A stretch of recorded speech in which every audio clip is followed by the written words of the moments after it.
Now, this is how we can stop the Apple Watch battery draining.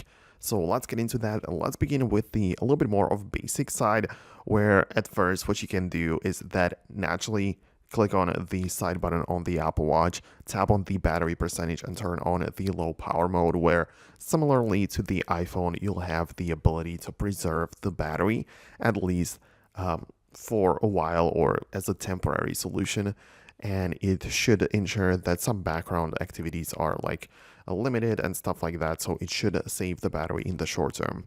However, naturally, this doesn't tackle the long-term issue, and for that we need to take a look at the features and things which could be draining the battery, right? So if you get inside of the watch application on your iPhone, what you can do is to track the notifications and some other settings which might help you determine what is draining the battery that much, right? So for example, if you go to the general, then you have the background app refresh, and turning off background app refresh may preserve battery life. We even have it right here in the description, but some apps, when you open them up, will not be freshly ready for you with all of the latest info.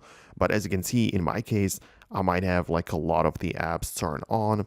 It might be different for you, but this may be unnecessary and could end up draining a lot of your battery. Also, if you want to, you don't really need to start a workout.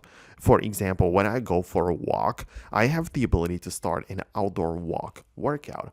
But that basically means that the entire path and the route I take and everything is tracked. The heart rate is monitored like throughout the whole walk, which might take hours, and this can drain much more of the battery. However, if you just keep your Apple Watch on your wrist without enabling or starting any workout, then it will still track your calories and everything, but it doesn't drain the battery that much. So that's just like another random example of what you can do, because there are like so many different things which could be draining your battery life. As I briefly mentioned, there are also the notifications, which if you are delivered constantly with all of the vibration and like sounds and everything and the internet in the background, well, this might drain the battery as well. So you can turn off those, at least those that you don't need, right? So that might be a great approach too. And also some general things like depending on the using of the watch and the screen brightness and always on a display and stuff like that.